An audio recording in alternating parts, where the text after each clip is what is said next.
നിധി രാവിലെ പോകാൻ നികേഷിനെ വെയിറ്റ് ചെയ്തുകൊണ്ടിരിക്കുകയാണ്. സുഭാഷ് പറയും പെണ്ണുങ്ങളെക്കാൾ സമയമാണ് അവനെ ഒരുങ്ങാൻ.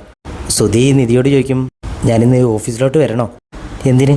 ഇന്നലെ പറഞ്ഞില്ലേ ഓഫീസിൽ നിന്ന് അവർ വഴക്ക് പറഞ്ഞത്, അത് ചോദിക്കാൻ. നിധി ചോദിക്കും, ഇതെന്താ സ്കൂളോ? എൻ്റെ വർക്ക് ശരിയായില്ലാഞ്ഞിട്ട് അവർ ശരിയില്ലെന്ന് പറഞ്ഞു, അത്രേ ഉള്ളൂ. സുധിക്കാണെങ്കിൽ നിധിയുടെ കൂടെ അവിടെ വരെ പോകണം. ഇന്ന് ഞാൻ ആക്കി തരാമെന്ന് പറയുമ്പോൾ നിധി പറയും, അതിൻ്റെ ആവശ്യമില്ല, ഞാൻ പൊക്കോളാം.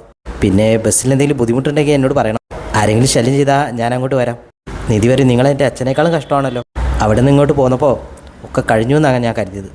നിങ്ങൾ എന്നെ ഇങ്ങനെ ടോർച്ചർ ചെയ്തുകൊണ്ടിരിക്കല്ലേ, എന്നെ നോക്കാൻ എനിക്കറിയാം, പ്ലീസ്. അവർ പോയി കഴിയുമ്പോൾ ഹരീഷിന് ചിരി നിർത്താൻ കഴിയില്ല. ഹരീഷ് അവിടെ നിന്ന് പൊട്ടിച്ചിരിക്കും. അത് കാണുമ്പോൾ സുധിക്ക് ദേഷ്യം വരും. സുധി പോയിട്ട് ഹരീഷിൻ്റെ മെക്കിട്ട് കയറാണ്. സുഭാഷ് പറയും, നിർത്തടാ, രാവിലെ തന്നെ അടി തുടങ്ങിയാലുണ്ടല്ലോ. സുധി കുറച്ച് കാശെടുത്തിട്ട് സുഭാഷിൻ്റെ കൈ എടുത്തിട്ട് പറയും, സുഭാഷ് ഏട്ടാ ഇത് വെച്ചോ, ബാത്റൂം പണി തുടങ്ങേണ്ടതല്ലേ. സുഭാഷ് ആദ്യം വാങ്ങില്ലെങ്കിലും സുധീഷ് നിർബന്ധിച്ച് സുഭാഷിൻ്റെ കൈ കൊടുക്കുകയാണ്. ഹരീഷ് പറയും, സുധീഷ് ഏട്ടൻ കാശ് തരുന്ന തന്നെ വലിയ കാര്യമാണ്, കിട്ടുമ്പോൾ വാങ്ങിച്ചോ.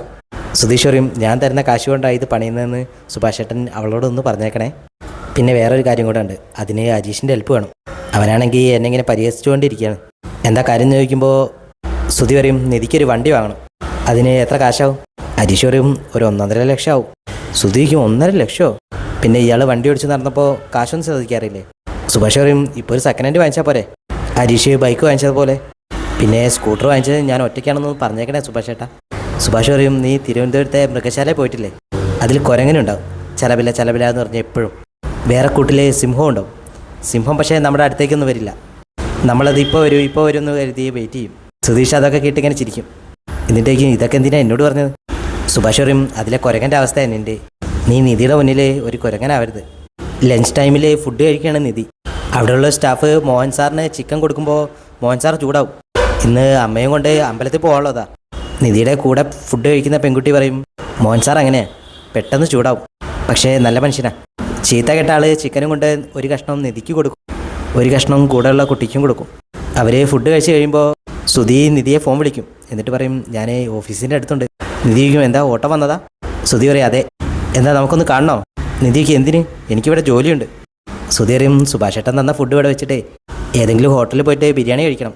നിധി പറയും, ഇന്ന് ഫുഡ് ഉണ്ടാക്കിയത് ഞാനാ, മര്യാദയ്ക്ക് കഴിച്ചോണം. ആണോ? എങ്കിൽ ഞാൻ എന്തായാലും കഴിക്കും. ആ സമയത്ത് ക്ലീൻ ചെയ്യുന്ന ആളെ മോഹൻ സാറ് ശകാരിക്കുകയാണ്. ഇത് കേൾക്കുമ്പോൾ സുധി വയ്ക്കും, എന്താ പറ്റി നിധി? ആരെയാ അവിടെ വഴക്ക് പറയുന്നത്? നിധി പറയും, ഞാൻ ഇപ്പോൾ വിളിക്കാമെന്ന് പറഞ്ഞ് കോള് കട്ടാക്കുകയാണ്. അവിടുത്തെ മറ്റൊരു ബോസ് വന്നിട്ട് ക്ലീനറോട് സോറി പറയും. എന്നിട്ട് മോഹനോട് പറയും, നിങ്ങൾ സോറി പറയില്ലെന്ന് എനിക്കറിയാം, അതുകൊണ്ടാണ് ഞാൻ പറഞ്ഞത്. ക്ലീനറോട് വരും, ഒരു ടേബിൾ ഒഴിഞ്ഞതിന് ശേഷം തുടച്ചാൽ മതി കേട്ടോ. സുധീഷ് നിധിയെ എത്ര വിളിച്ചിട്ടും കിട്ടുന്നില്ല. സുധീഷ് നേരെ ഓഫീസിലേക്ക് വരികയാണ്. എന്നിട്ട് നിധിയോട് ചോദിക്കും, ആരാ നിധിയെ വഴക്ക് പറഞ്ഞത്, പറ. നിധി പറയും, നിങ്ങളൊന്ന് പോ. സുധിയാണെങ്കിൽ വിടുന്നില്ല, ഇത് തന്നെ ചോദിച്ചുകൊണ്ടിരിക്കുന്നു. മോഹൻ സാർ പറയും, നിങ്ങളുടെ എന്തെങ്കിലും പേഴ്സണൽ കാര്യം ഉണ്ടെങ്കിൽ അത് പുറത്ത് വെച്ച് തീർക്കണം, അല്ലാതെ ഓഫീസിൽ ഇതൊന്നും പറ്റില്ല. സുധീഷ് അയാളോട് തട്ടിക്കയറുകയാണ്. നിധി എന്ത് പറഞ്ഞിട്ടും സുധീഷ് അതൊന്നും കേൾക്കുന്നില്ല. നിധി സുധീഷിനെ അവിടുന്ന് കൂട്ടിക്കൊണ്ടുപോകും. എന്നിട്ട് പറയും, അവിടുന്ന് മോഹൻ സാർ വഴക്ക് പറഞ്ഞ എന്നെയല്ല, വേറൊരാളെയാ. നിധി സുധിയോട് കുറേ ചൂടാവുകയാണ്. എന്നിട്ട് പറയും, മെയിൽ ഇങ്ങോട്ടൊന്നും വന്നു പോരുത്. നിധി ആ ഓഫീസിലുള്ളവരോടൊക്കെ പരസ്യമായിട്ട് മാപ്പ് ചോദിക്കുകയാണ്. അവിടുത്തെ ബോസ് പറയും, അത് കുഴപ്പമില്ല, ഇനി മെയിലിൽ ഇങ്ങനെയൊന്നും സംഭവിക്കാൻ പാടില്ല നമ്മുടെ ഓഫീസിൽ. നീതു ഹരീഷിൻ്റെ വർക്ക്ഷോപ്പിൽ വന്ന് നിൽക്കുകയാണ്. ഹരീഷ് ചോദിക്കും, കുറേ നേരമായില്ലേ, പോയിക്കൂടെ? നീതു പറയും, എത്ര നേരമായി ഞാൻ പറയുന്നു എന്നെ ഒന്ന് ആക്കി തരാൻ, ഇവിടെ ജോലിയുള്ളത് കണ്ടൂടെ? നീതു പറയും, അതുകൊണ്ടല്ലേ ഞാനിവിടെ വെയിറ്റ് ചെയ്യുന്നത്. ആ സമയത്ത് ഒരാൾ വണ്ടിയുടെ ബ്രേക്ക് ചെക്ക് ചെയ്യാൻ അങ്ങോട്ട് വരികയാണ്. അയാൾക്ക് നീതുവിനെ കാണുമ്പോൾ മനസ്സിലാവും. അവൻ മനസ്സ് ചോദിക്കും, ഇവളെന്താ ഇവിടെ വന്ന് നിൽക്കുന്നത്? നീതു അയാളെ വലിയ മൈൻഡ് ചെയ്യാതെ